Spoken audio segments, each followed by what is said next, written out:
What this means is that we're going to wind up live on YouTube, but we're not live on Facebook. I bet you practically anything that that's what's going to happen. Hello, everyone. We're here with Billy of RunOut Groove, and we will be talking records again because Billy does that. He's a big shot at Warner, and I'm so happy to speak to you, Billy. Hi. Hi, I'm happy to speak to you too, Sam. How are you? I'm doing very well. Really? Yeah, man. I love That's records, and talking about records all the time is the greatest thing in the world. So I get up for these types of occasions, man. I'm not putting this on. You just sent me a Dr. John record that fucking blew my mind. It's pretty easy to get excited about this stuff, man. It's a pretty great record, right? Yeah, yeah, no doubt, man. And the thing is look, I was saying that I wanted to discuss it a little bit with you when it comes to RunOut Groove and what you do. And I was almost skeptical when it came to some things that you did, because a lot of the stuff is archival stuff. Like you'll dig up a lot of demo stuff that's never been released on vinyl, or come up with really, I think, very creative, good ways to package stuff that has been put out.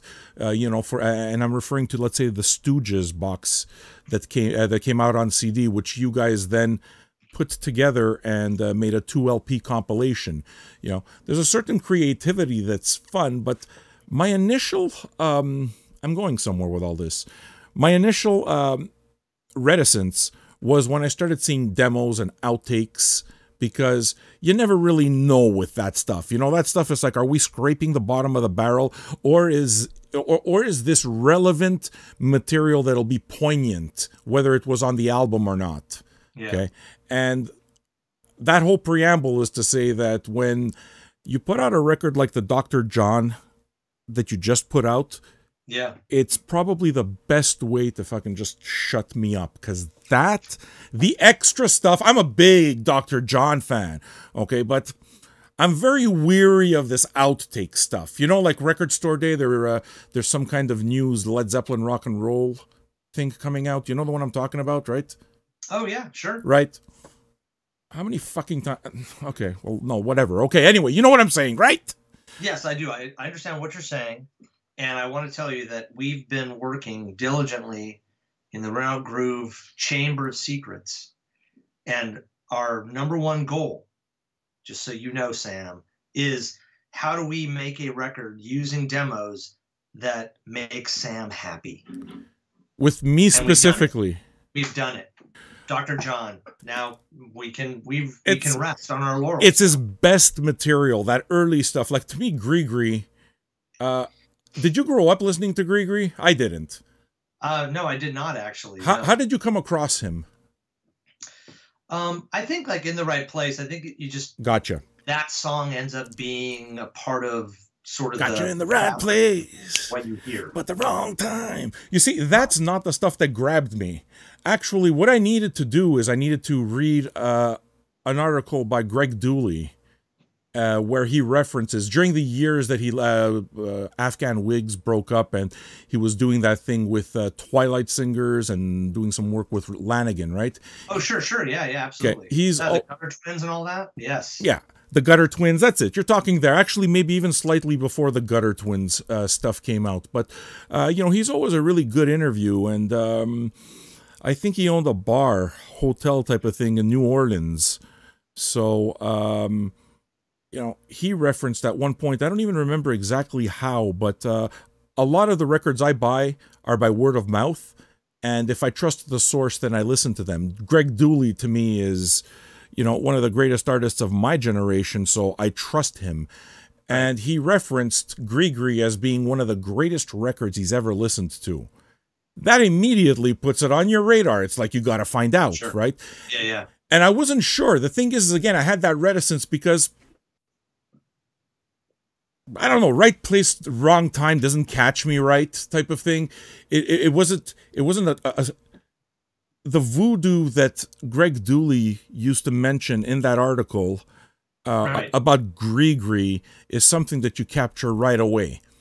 You know, it's almost like when you listen to the women start singing, Mama Roo, You can hear that there's Right. kind of like an incantation that he's bringing in, you know, and he brings a certain energy to it. It's like wham, bam, thank you, ma'am.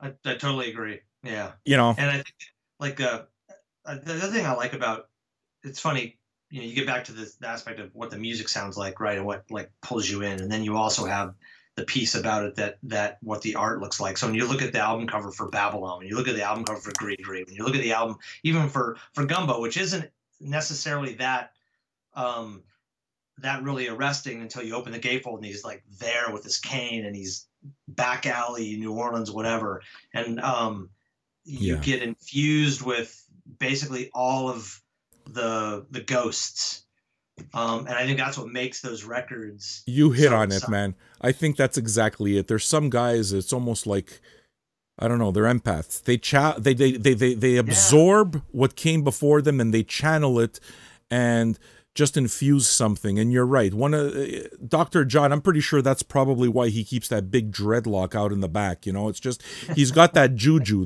He's got that energy, and he's bringing something forward. So, have you heard the last album he put out? I think it was in 2014. What the hell's the name? On Nonsuch. yeah. You know the one I'm talking about? I don't remember the name. Absolutely, it's produced by Dan Auerbach. It's produced. It's a Yeah, great record. It's really a lovely record, actually. that Yes. that may have been my best record that entire year. You know, so Yeah, it was one of my top tens for that year as well. It was a great record. so a lot of the stuff, like for example, in the liner notes, why are we talking about Dr. John? Because Dr. John's awesome. That's why, and because they just released Dr. John, and Because he's great. That's why you want to talk that's about why you want to talk about. Why not talk about Dr. John? him. But yeah, your 2 LP. All this is to say that really kudos. Despite my reservations when it comes to the way that outtakes and live recordings and bootlegs are handled, Right.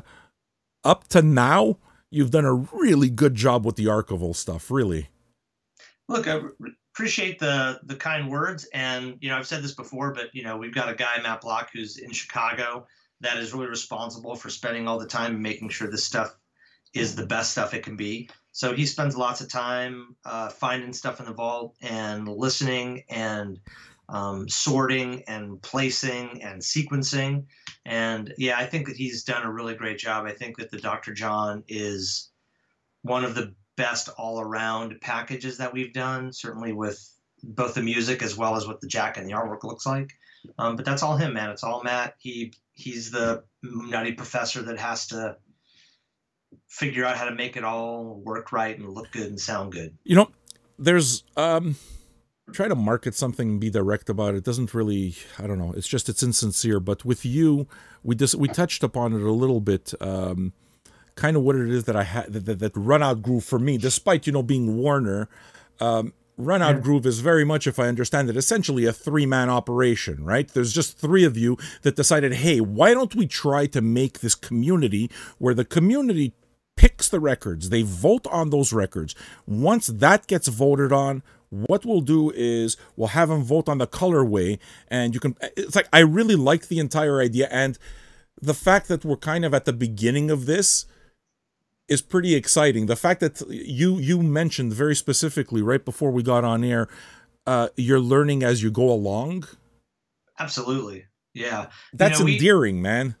well, I don't like to pretend like we've got it all figured out, because we don't. And we're constantly surprised by sort of the things that we sell more of that we thought we would, and the things that we don't sell as much as we thought we would, and figuring out how to put those things together and make it work better. But like, even, the entire concept was literally Matt talking about, what he would like to do with those records that really don't float up to that level of mainstream release. Let's put it out for everything. And then how we sort of win fans over. How do you get them involved in the records that you put out so that they are a part of your community? It's not just words for show. You're not trying to build something to sort of pull a fast one on anybody. It's how do you do that? And I think that we now are a year into this. I think last month when we talked, it was our 1-year anniversary. Yeah. now that we're a year in, it's all about how do we make the people that are a part of the community feel really involved and reward them by letting them pick what we make, which we do every month. Like, Mm-hmm. hey, here's some records, vote. You're going to tell us what we're going to make. I find that interesting because also it's very disparate. Your choices have been very, very disparate. You know, from MC5 to Stooges, okay, you can make that. That Secret Machines, okay, you can understand. And then, Sure. you know, it's like Dr. John is a little bit left of that. There's Solomon Burke that's coming. That's a little different. You know, definite curveball I would consider is probably what you guys are doing right now, which is Folk Month. And Yeah. I don't know any of those three artists, but what made you guys come up with that? Tell me what the ideas were behind Folk Month. Does everybody want folk records? Well, it's interesting, you know, when you start to talk about sort of all the little tiny veins that run off of a niche of music, or the those forgotten records. Yeah. I mean, I can think of, wow, I think we talked about this before, but like when you think about Rodriguez and Cold Fact, and that record when it came out originally, as they've described in the past, forgotten record. You know, and then Light in the Attic does this fantastic treatment of the record, turns on a whole new generation of collectors around the record, and things blow up in ways that you could not have even imagined. Correct, yeah. So when we're looking in the vaults, we're hoping that we can strike that level at some point. And the only way you can do that is to sort of push the boundaries of where you think you can take it. So when you look at someone like a Judy Sill, which obviously sort of is mythic in a way, a lot of innuendo, a lot of story, a lot of rumor. I'm not sure how much fact exists that is well known about her, but her voice and what she did on the 2 records that were released, and the third that was done well after that, really led us to say, like, hey, there's something here that we can do, but not just the Judy, but also how can we flesh this out so that the 3 titles that we have for voting that are up right now in the Folk Month, as you've described, how do we get more people sort of in that vein to come in, spend some time, see what it is that we're finding, and give us an indication of what comes 6 months from now, 12 months from now, and that's how we did it. So we came up with 3 records that all have various interest points for people that are in this either freak folk, psych folk, as it were. And that's how we got up with these 3 titles. Well, the 3 titles are The Incredible String Band, The Hangman's Beautiful Daughter, which I believe is their 3rd record, which is, yeah, kind of like psych folk. Then there's David Blue, his only folk release, supposedly someone that was liked quite a bit by Bob Dylan. And then there's the Judy Sill, which is a comp that you guys put together called Songs of Rapture and Redemptions, Rarities and Live. And up until just last week, I didn't know anything about any of this, but it's so much fun how serendipitous some stuff happens, right? You know, I'm pretty sure you're aware of the series that Amoeba Music does on YouTube, the What's in Your Bag? Oh, absolutely, yeah. Really entertaining. I Cool. like it very much. Yeah, and I watch that a lot, you know, so it's like I'm always picking up one or the other, and if I haven't seen anything.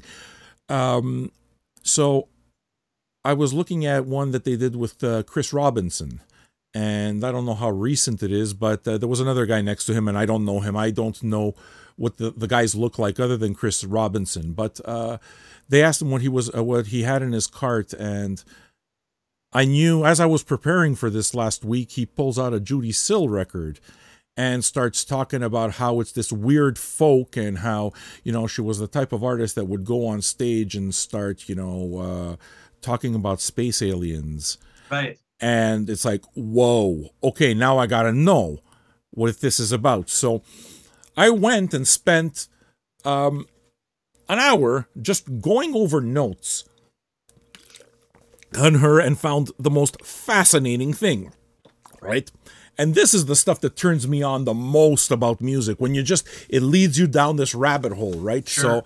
So yeah. It starts with yours, right? Then it's Judy Sill. Who is this Judy Sill? Then it leads serendipitously to this "What's in your bag" video with Chris Robbins, and he mentions Judy Sill. So I go reading, and just this morning. Okay. Right. First of all, she's Asylum's first published artist, right? She met Dave Geffen, and when Dave Geffen opened up the Asylum Records for the first time, she was the first published artist. Yep, yeah, pre-Geffen days, Asylum, yes. Exactly. Okay, so I mean, if we talk influences, Andy Partridge, Liz Phair, Warren Zevon, Sean Colvin, they've all kind of referenced her in terms of the work. She's been covered by Cass Elliot, Mama Cass, Exactly. Warren Zevon, Bette Orton, Bonnie Prince Billy, another big one, Ron Sexsmith, and her music's been described as intensely devotional. I'm going to get into her life just a little bit, because honestly, I don't know if you know it, but it's a fucking cool story, right? So she's born. So it's a crazy, weird story too, right? I mean, it is cool because it's those things. Well, and I'm kind of hoping that you're going to fill in the blank, because now I'm happy that you know about this. So if we put this together, we're going to probably wind up with a pretty cool story. Okay, so check. Her dad was an importer. She lived in California. Her dad was an importer of exotic animals for use in films. So he used to rent out exotic animals.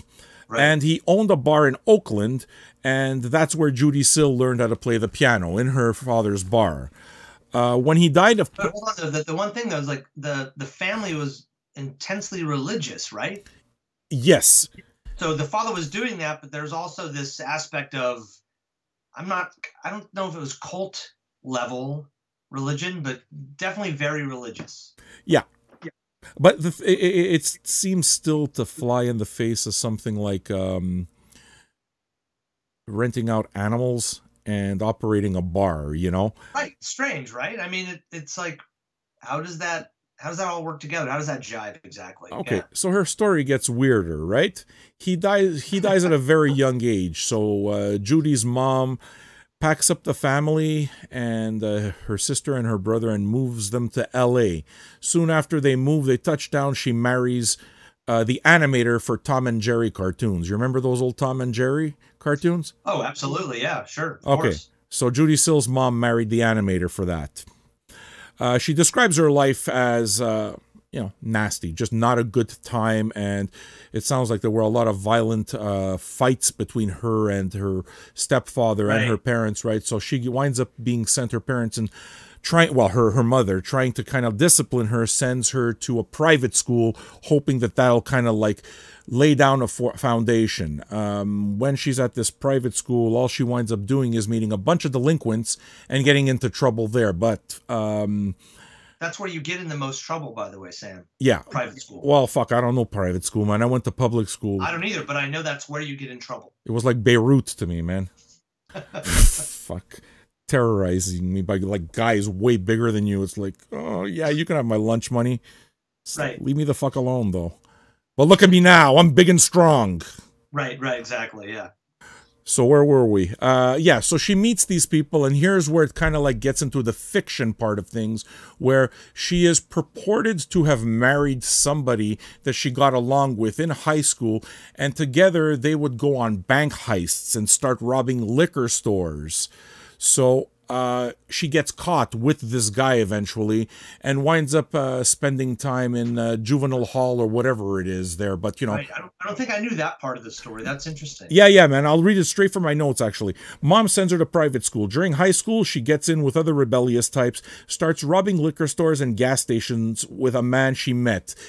Whether she married him or not is part of this mystery. They don't know. So she gets arrested and winds up spending 9 months in reform school. Okay. While she's in reform school, religion comes back, because while she's there, she serves as the church organist and learns a lot of good music, including gospel. Okay. So, and that would also make sense if she's playing the organ. It would make sense as to why she kind of name dropped Bach at the same time, right? The organ fugues is probably something that she would listen to. So supposedly she picked up a lot of that church stuff, when she spent time in reform school. So after that happens, she moves out, attends art school for a little while, plays local bars. She starts doing LSD and other drugs. That's when it gets interesting. She moves in with an LSD dealer, joins a jazz trio. Shortly after, decides she's gonna marry a jazz pianist. And he's got these big ideas where they're going to go to Vegas and just take advantage. Now, again, if we time it properly, Vegas is just, at that time, it's kind of the, Sinatra boys. And it's, the mafia that controls the entire thing. So he figures he's going to go there and make his name. And Judy follows along. As they go there, already having, ingested a lot of drugs, they develop a heroin habit, both of them. So within 3 months, she's all strung out on heroin. Right. Clearly, this guy goes nowhere also because he's a heroin addict and they don't go anywhere. So she moves back to California. Yes. When she moves back to California, she's still got her heroin addiction. So she's got to do something for money. So she begins prostituting herself for a hit. And she starts running scams like check scams, check forgery and that type of thing. Right? Yes. So that's how she'd get her money. After a string of narcotic and forgery offenses, she finally gets sent to jail. Okay. Now, you would think generally, all of this kind of follows a narrative, right? It's a crazy narrative that you know way more about than I do up to this point. So I appreciate you having dug this far into this story. So yes, please continue. Okay, so check it, right? When she got out, there's a disconnect here because usually, okay, something happens. There's some transition. When you get out of prison, there has to be, right? No, the notes go straight to no. What she does is she starts working as a song composer. Okay. I'm figuring at that point, that's when it is that she meets Geffen and winds up getting a contract deal with her, him, should I say, right? Okay. So she describes a turbulent life, very affected by death of her parents. Let's see. Okay. So she signs this contract with Asylum. The first record goes nowhere. Second record goes nowhere. They sell nothing. Balls, nothing. She gets frustrated. Now, again, she's a junkie, right? And she's got all this fucked up religion stuff happening, and she's had shit happen to her in her life. So, she's frustrated and she's writing her third record and eventually just decides that she's going to lash out on Geffen and call him a fag, which the newspapers pick up. So she publicly calls David Geffen a fag and she burns her last bridge. Right. And the story ends sadly because in 1979 she's found in an apartment fucking dead of heroin. Yeah. And that's the story of Judy Sill. Now, as I was reading all of this, actually, she died of acute cocaine and codeine intoxication. Oh, I'm glad I didn't miss this tidbit. You see, that's why I take notes. Another interesting one. You're a very good note taker, Sam. Dude, no, but because it's fucking wild. This story is wild, man. So she dies in 79. As the coroner is tagging her toe and putting her in the body bag, he rules the death a suicide because he sees that there's this note next to it, right? Her friends vigorously dispute this because she's a writer. So it probably wasn't a death note at all. It was just some scrap of paper that she was working on writing because they know that right up to her death, she was working on this third album that never came to be. Right. So because there was a scrap of paper there, if you look up her death records, her death was ruled a suicide. I think isn't it one of those things though where it's, what do they say now, that it's an inadvertent drug overdose? So that's one of the ways they talk about it, that when it can't be determined to be something that's purposeful as a suicide, it's accidental drug overdose or inadvertent drug overdose. Okay. So her friends argue that it wasn't a suicide, it was actually inadvertent. I don't know. I think that when you just recap what you just said, when you sort of condense down the life story of this person that was wildly creative, some say ethereal in nature. I guess it's possible to think that while it's sad to think that she took her own life, the circumstances sort of point to like that being an outcome, right? Dude. I understand friends not wanting to to experience that and go through it, but I could also see the other side of that, saying this seems like the logical outcome of a life. Well, look, man, just to put a really ugly bow on it, according to a 2005 Washington Post story, by the time she died, she'd become so obscure that no obituary was published. So for many years, her friends didn't even know she died. Like, we're talking just out of nowhere, right? So think about other folk artists that fall into that category, and you think about it. Any successful, I haven't heard a note of Judy Sill, none, nothing. Okay, but when I'm listening to this kind of story, many of the artists that kind of follow that path are the artists I love most. And I'm thinking of Billie Holiday because I immediately thought of Billie Holiday, and I'm thinking of someone like Nick Drake, or I'm thinking of a Tim Buckley. You know? Yeah, it's interesting that you would say those names. You know, when you think about like Billie Holiday as an example, like, yes, she had a drug habit, and yes, her eventual demise was sad, but she was incredibly popular at the time. Yes, she was. So when you look at sort of the way they impacted the culture, you know, Billie Holiday absolutely did. Tim Buckley absolutely did for the time that he was making records.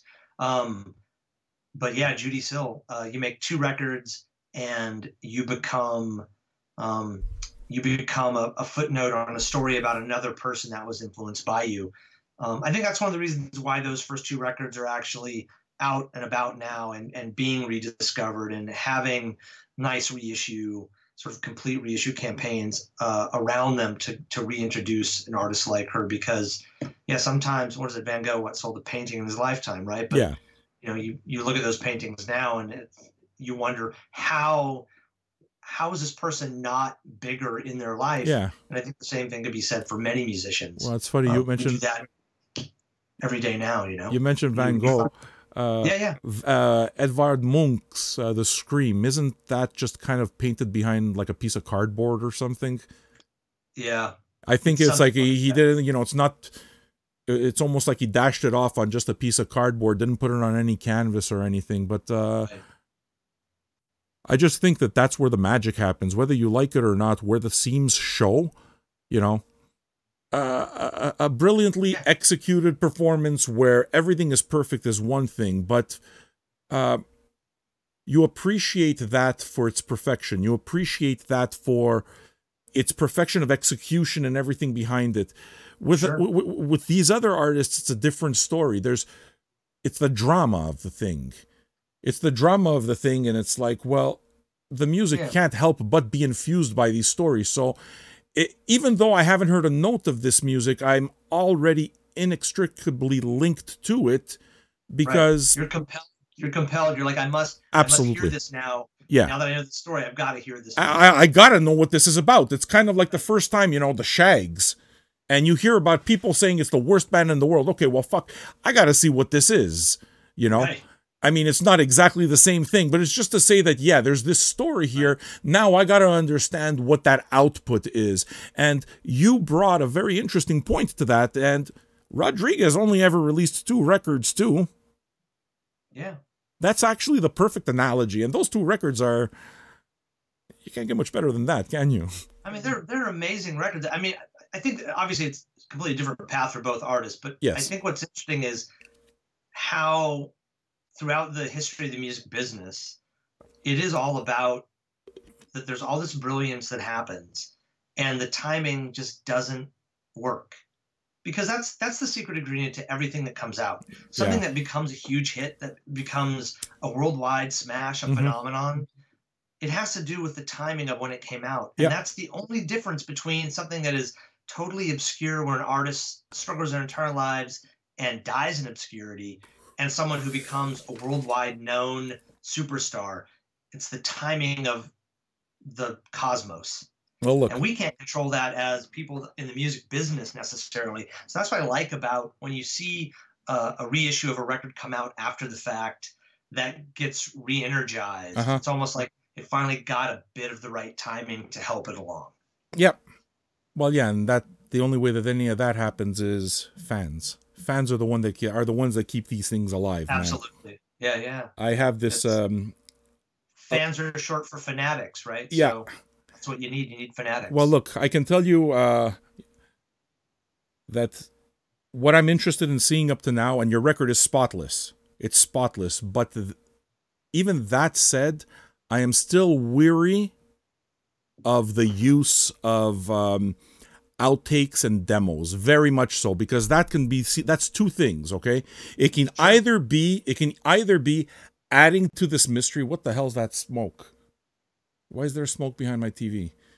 It can either be, I don't know, but I hope that you're not on fire. No. This is fucked. It can either be that you're adding to something. So, for example, a Nick Drake would be an example, right? You're adding to the story. You're adding to the legend. So this stuff is very sought after. Or it can be scraping the bottom of the barrel. And that's the complaint that we see, for example, with the RSD list that came out yesterday. People complaining about the bottom of the barrel being scraped. And, you know, that seems a little disingenuous. You know what I'm saying? Now, that's... Yeah. Go ahead. No. I look, I think that it's such a arbitrary and difficult conversation to have, because every year when the list comes out, you'll get the arguments about how much Drek is on the list. Sure. And why are these things even being reissued? Yeah. And the reality is that the breadth and depth of it is so great, because you're attempting as an industry to put out the widest possible cast, because you want to pull all those people into record stores to sort of re-energize them around the whole aspect of being in a record store brings to music discovery something that you can't get in any other way. I agree. And you can't do that with 100 releases of only the best stuff and the most known artists. You actually have to put things out there that are like the taste of something and the bait to pull more people in. And that's what this list always is. Okay. I looked at it today. I think it's a fine list. I think that not to toot our own horn, but when you look at what Rhino has done for the Warner Music Group, for the worldwide list, I think there's so many great things on that list that are going to turn people on and bring them into the stores. I found, I think, 4 other things on that list of 450 releases that I personally want to go out and find. Oh, yeah. There's that Sun Ra stuff. There's some Ornette Coleman stuff. The jazz people are going to be happy. Yeah, look, I think that, you know, there's a Kills piece that's live that I'm really interested in. There's the Marvin Pontiac, which is John Lurie, his greatest hits record of an artist that never existed, but that record is like one of my favorite records from my time of being a human being. I haven't heard of that name in forever. I heard Marvin Pontiac through, you remember old Soul Seek? Right? That's the way I used to discover my music. Soul Seek was just this big database where people can download gigabytes of music. And I learned a ton during that time. And it was connected to a community. So you wound up knowing a lot of these people, right? Sure. And music tastes bring certain people together. So this guy just kept insisting that I listen to Marvin Pontiac. And as far as I know, it's kind of some pseudonym, or it's some sort of made-up character. It is, exactly. It's John Lurie doing a record in the guise of this person, Marvin Pontiac, and it's funny because the filmmaker, right, is the greatest hits, and it's the only thing you ever put out. All there is. Yeah, I love that oddball stuff. You see, I didn't know that was out. Oh well, it's not. I mean, it's coming out for Record Store Day, so I mean, that's on that kind of thing shows up on the list, and you're like, I need that. That never existed before. It's finally coming out. Yeah. That's part of what I love about what happens on records. Well, where it is that I'll be happy to, you know, I think from my taste, the one record that I want most is a record that you guys actually just announced for Record Store Day, which is the expanded 2 LP set of Baby Huey, The Living Legend. Fucking pissed myself when I saw that. Now I know that you guys were supposed, there's an entire story, so I'm interested in knowing it, and tell it for everybody listening to us. But you guys had originally put that up as a voting title, and the minute I saw that, I'm a huge fan of Baby Huey and his entire story, and the fact that you were, and actually the pressing that I have, that's another thing, right? A lot of those old Kurtom pressings are garbage pressings. They don't sound very good. They're sourced from CD, and they weren't pressed properly, and it tended to be during the earlier years of the vinyl revival. So it doesn't sound that good. I know what you guys are going to do to it. You're just going to have a fucking Stoughton tip-on jacket. It's going to be 2 LP, 180 grams, and it's going to be, if I'm understanding correctly, it's going to be the original album, right? The Living Legend, and with an entire second album of outtakes and rarities. And all of this stuff comes from the master tapes? Yes, in fact it does. And just I want that now. I want that now. Okay, just be patient, man. Be patient soon. I just want to back up a tiny bit. So we had put a record up earlier, late last year. Yeah. Excuse me, earlier than now, obviously. And we actually believed it was a complete record of Baby Huey that had been unissued, period. Oh, really? Okay. Full tracks. That's what we had up. And we were actually going to do something then where we allowed the fans to vote on the cover of the album. In fact, we had 3 different mock-ups. We're going to let them vote on it. We're all really excited about it. And then the folks in Chicago, Dante Carfagna, who's a huge soul sort of deep well of knowledge about all things soul, listened to the music that we had put up on the Spotify widget, and he actually came back and let us know, like, hey, by the way, even though I'm sure you guys all think this is actually Baby Huey, it was I'm gonna forget, Bobby Franklin's Insanity, I believe. Okay. Which is he's a obscure soul artist. He put out a couple 7-inches, and that was about it. That's all that's been known about it. But he was a part of the whole Curtis Mayfield, Kurt Tom, Thomas Label sort of Curtis producing stuff. And it was in the vaults marked as Baby Huey. We found out that was not the case. What this record is for Record Store Day is the original record cut from tape by Chris Bellman at Bernie Grumman's. Pressing at Record Industry in the Netherlands, Stoughton tip-on jacket, all that. The second LP is all instrumentals and outtakes from that original Baby Huey story. So essentially, it's the first full accounting of the complete Baby Huey story that we have record of, not including what we had posted earlier, because that's obviously another artist.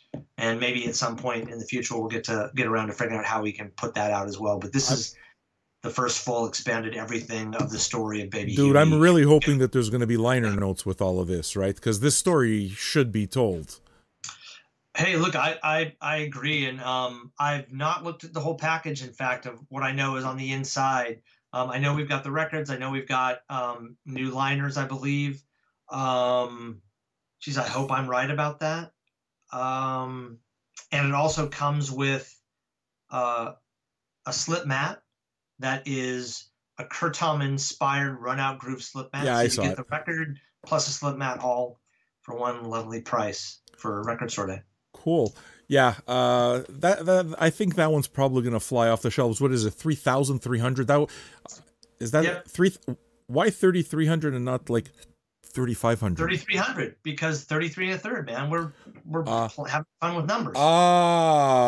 So it should have been 33,300 then. Yeah, but see, then 33,300. That's not something we could have. We can't sell 33,000 copies, and if we did 3,330 copies, that would just be silly. No, so but we're just going to stop at 33. Okay. 3,300. 100.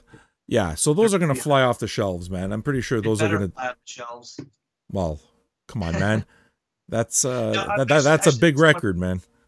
It is. It's a lot of units, but we think that it's the kind of record that, a lot of people have really hard time these days finding originals. And to your point, some of those 70s pressings could get a bit sketchy, we'll say. Yeah.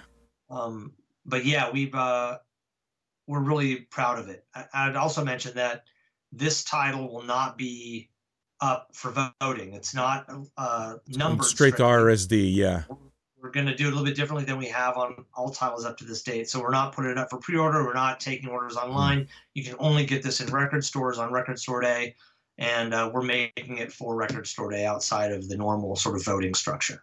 Yeah, well, that one makes the top of my list. I mean, there's an Ornette Coleman that Org Music is putting out also, and even Yeah, I saw that as well. that's a big one for me too, because Ornette Coleman's just this beautiful language. He just created this, you know, how many artists can you say you just listen to a note and it's like, boom, okay, yeah, that's Ornette, man.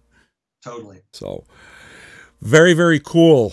Now, you have a really cool contest that you decided we're going to do here too. And what we're going to do is give away a test pressing of Ministry's Greatest Fits, the 2 LP comp that got voted in a couple of rounds ago, right?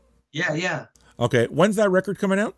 When does it's scheduled to be released on the 23rd of March, and I say scheduled to be released because sometimes based on production it might slide a little bit outside of that date, but right now it looks pretty good.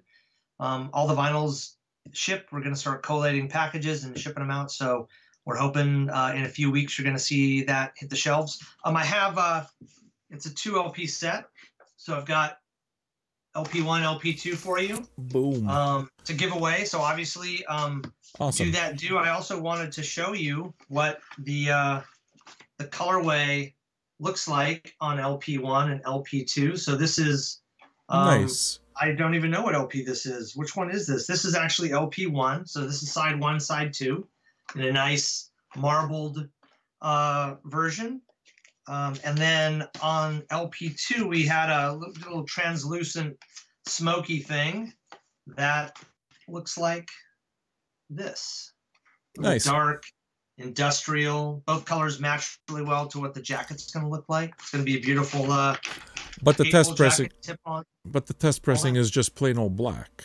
It's plain old black. Yeah, you don't run test pressings with color vinyl typically. Of course, just like not. On a picture disc, you don't run the whole picture disc. You actually are just trying to make sure that the music's good. So the test pressing will be, super limited. Frankly, there's only 10 copies of the test pressing, and it's only 10 copies on black vinyl. So really super limited, and well, one set for your fans. That's good, because then the incentive. You want to know how to win, guys? The way you win is simple. You want to win the Ministry record? Share this video. You're going to see a little link there. Just click the Learn More. Go check out their site and comment, tag friends, and we will pick a winner. I promise we will. We will. I did want to mention a couple last things, if you don't mind. Of course. The current title that we have up right now that we're taking pre-orders on, which is Golden Smog, Down by the Old Mainstream. Yeah. Fantastic country originators, essentially, like in the very early days of what we now know as alt country. What years? I'm going to say 90s. I'm not going to be able to tell you right off the top of my head. I'm sorry. Okay. That pre-order closes tomorrow at midnight. And the 3 folk records that we talked about, the voting is still in play right now.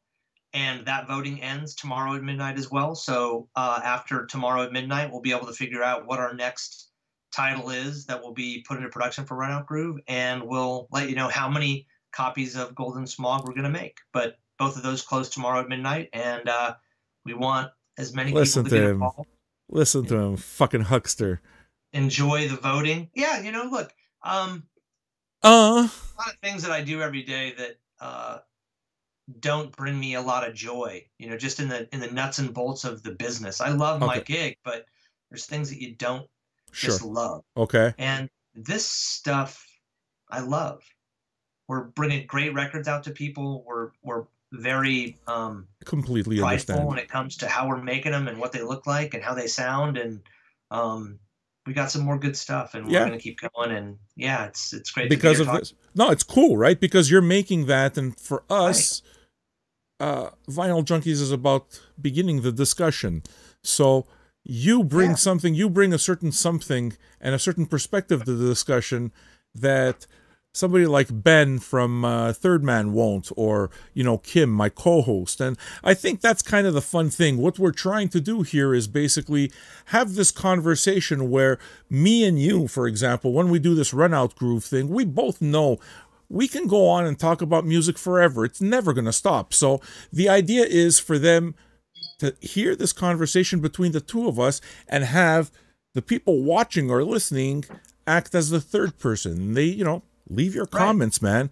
We read them. We want to know. Think about it. Billy is trying to sell records. Your opinions count better than anything else. You best believe they're going to read your comments. Yeah, exactly. Tell them, man. Look, we ask all the time, even for ministry, like, hey, here's some options for color. Those are voted by the fans. They get to tell us what the color should be. Yeah. In the future, we're going to be able to offer up that little promotion I mentioned about the not the Baby Huey record from last year's. We're going to give people an opportunity to vote on jacket design and let us know, you know, what jacket we should produce. What should the cover of this record look like when it comes down to it? We want fans' input. It makes this all that more rewarding. Am I a fan? Can I tell you what I want? Are the biggest fan. Of course. And you're talking about my size. Stop with the fat jokes. It's not nice. No, it's a new generation. You don't. This stops now. Never again. This stops now. No more fat shaming, Billy. No, I'm beard shaming. Sam, I'm beard shaming. Okay. I just needed a reason to act like a fucking fool. I don't even remember what I'm arguing about. I don't either, but you're a big fan. You were arguing about how big of a fan you were. Can I tell you how hard this guy, it's like this Matt Block, is this kind of just like a alter ego or something? Or does this human being actually exist? Because I know he's the one who goes, let me talk. I'm sorry. I know that he goes through the archives and he pays attention to this. You understand? This, I nerd out over this shit. I spend hours fucking sifting through Discogs. Talking to a guy like Matt Block and working on a project is my dream come true. But this fucknut doesn't answer any of his Facebook demands.